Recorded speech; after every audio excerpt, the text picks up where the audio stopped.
신천지 대학부에서 저만 돈이 부족한 건 아니었습니다. 제가 본 대학부 사람들 중 형제들은 기본적으로 항상 양말에 구멍이 나 있었고요. 자매들은 저녁을 삼각김밥으로 때우거나 마트에 있는 시식 코너를 돌기도 했어요. 그래서 그런지 모르겠지만 제 주변의 대학부 사람들은 거의 빼빼 마른 체형이 대부분이었습니다. 저는 성전 밥을 더 이상은 못 먹겠어서 그냥 허기만 채우려고 일주일에 2번 정도는 점심으로 성전밥을 먹고 나머지 3번은 고시원에서 무료로 제공하는 라면을 자주 먹었는데요. 그마저도 나중에는 한 사람당 라면 1개 이상 금지가 붙어서 라면 하나를 반으로 쪼갠 다음에 점심에 먹었어요.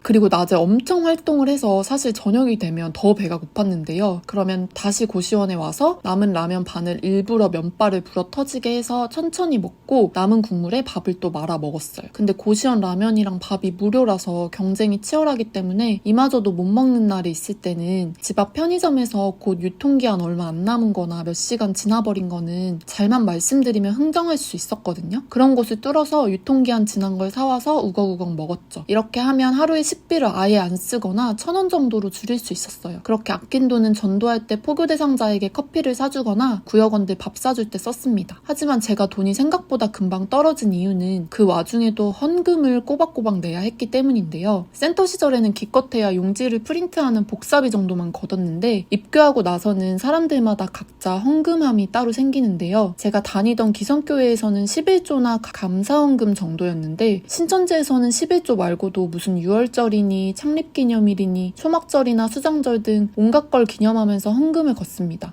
물론 돈이 없는 학생들은 그 기념일마다 다 내지는 않아도 용납이 되지만 설교 시간마다 은근히 압박을 하는 분위기가 있었어요. 저는 당연히 낼 돈이 없어서 가끔 11조랑 구역 회비, 청년의 부서회비가 당시 10,000원 정도라서 그 정도만 냈는데 그래도 눈치가 보여. 한 달에 한 번씩 예배가 끝나면 재정부에서 저희가 낸 헌금이 얼마고 어디에 쓰였는지 PPT로 발표하는 시간이 있었는데요. 그걸 보면서 또 저는 다른 맹도들처럼 일반 교회는 이러지도 않는데 여기는 우리가 낸 모든 헌금이 어디에 쓰이는지 투명하게 1원 단위까지 보고를 하는구나 생각하면서 더 신뢰를 했습니다. 급기야 저도 교회에 좀 더 헌금을 내서 도움이 되고 싶었죠. 근데 저도 교회랑 제 생활을 위해서 대출을 바로 생각한 건 아니었고 그 전에 좀 부유하게 생활하는 것 같은 전일자들을 알아봤었는데요. 대표적으로 저희 구역장님은 시골에서 부모님이 농사를 짓고 계셨는데 구역장님이 돈이 필요할 때마다 보내주신다고 했습니다. 안타깝게도 저의 상황이랑은 다르기 때문에 다른 모델을 알아봤죠. 대학부 내에서도 저랑 친해진 3명의 친구들이 있었는데요. 그중 한 명은 가족들이 다 신천지에 왔는데도 부모님이 건물주급이었어요. 돈을 많이 버셔서 용돈도 두둑히 주시는지 걔는 갑자기 신앙이 어려워지면 아시아 쪽으로 해서 1박 2일이든 2박 3일이든 여행을 갔다 오곤 했어요. 저랑은 아예 다른 세계인 것 같아서 저는 할 수 없이 대출을 알아봤습니다. 하지만 당시 21살에 휴학 중인데다가 알바도 안 하고 있어서 1금융권에서는 신용대출을 받을 수가 없었어요. 그래서 이자가 좀 세지만 1,000만 원까지 빌려줄 수 있는 곳을 찾았는데요.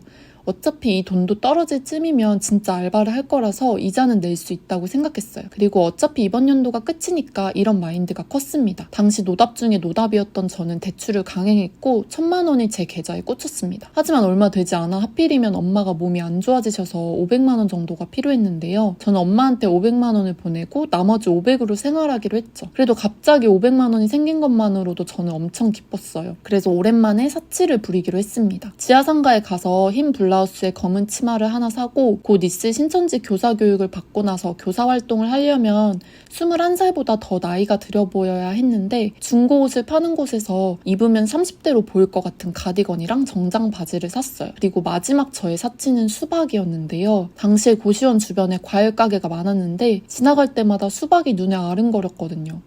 원래 제가 과일을 참 좋아해서 너무너무 먹고 싶었는데 돈 아끼려고 참았었습니다. 돈이 많아진 저는 상태가 별로 안 좋아 보이는 수박을 가지고 사장님한테 깎아달라고 실랑이까지 하고는 4,000원에 사서 4분의 1만 먹고 나머지는 랩으로 꽁꽁 싼 다음에 냉장고에 절대 건들지 말라고 써붙여놓고 며칠간 디저트로 혼자 신나게 먹었어요. 돈적으로 여유가 생기니까 마음이 한결 편해진 저는 제가 가진 에너지를 전도 활동에 미친 듯이 쏟아부었습니다. 노방은 이제 너무나 익숙해져서 여자든 남자 기차든 지하철역 앞이든 길거리에서든 번호를 엄청 땄어요. 낯선 사람한테 다가가서 목적을 숨기고 말 거는 게 이제는 너무나 쉬웠습니다. 그 사람들이 저를 꺼려하거나 도망가려 해도 아랑곳하지 않았어요. 거절에 타격감도 없었고 오히려 쫓아가서 왜 그러냐는 식으로 뻔뻔해지기 시작했죠. 그리고 한편으로는 제 주변의 지인들을 싹 긁어 모아서 그동안 연락도 안 하던 사람들한테 안부를 묻고 약속을 잡았습니다. 그러다 보니 저는 하루에 4시간 정도 잘 수 있었고 많이 자는 날은 5시간 정도만 잤는데요. 아무래도 노방 활동은 몇 시간 내내 밖에서 호객행위를 하는 거나 마찬가지이기 때문에 21살의 젊은 저라도 체력이 떨어질 수밖에 없었어요. 그래서 말씀드리기 정말 창피하지만 화장실에서 졸기도 했는데요. 제 고시원 화장실이 아니라 노방하다가 지하철역 변기에 앉아서 꾸벅꾸벅 졸다가 깼습니다. 그때 정말 잠시 현타가 왔는데 그마저도 이미 가스라이팅과 세뇌에 범벅이 된 저는 제가 너무 나약하다고 생각하고 저의 뺨을 스스로 때리면서 정신이 빠져있다고 자책했어요. 그리고는 얼른 나가서 더 열심히 포교 활동을 했죠. 저뿐 아니라 그때 저랑 같이 활동했던 사람들도 돈이 없고 배도 고프고 몸도 피로했지만 아무런 불평 한마디 없이 포교 활동에 열심이었습니다. 하지만 윗사람들 입장에서 칭찬은커녕 당연하다 여겼어요. 열정페이? 그런 건 절대 주지도 않습니다. 소정의 돈을 받는 분들이 있긴 한데 센터 전도사님이나 강사님, 여러 부서의 부장님들은 교통비 정도는 받는다고 알고 있었어요. 나중에 알고 보니까 그것마저도 20에서 50만 원 정도 선이더라고요. 그걸로 어찌 생활을 하는지는 전부 각자 알아서 살아남아야 했고 저는 결국 대출이라는 멍청한 방법을 택했지만 나중에 알고 보니까 저뿐 아니라 부모님 몰래 대출받아서 전일 생활을 유지하는 사람들이 몇 명 더 있었어요. 지금 생각하면 그 사실을 모르던 부모님들께 제가 다 죄송하네요. 당시 저는 이자가 조금 부담되기도 하고 활동이 너무 힘들었지만 제가 원하던 대로 전일 생활을 할 수 있는 기회가 생겨서 힘들고 피곤해도 너무 행복해했던 감정이 생생하게 기억이 나는데요. 그치만 저의 행복은 오래 가지 않았습니다.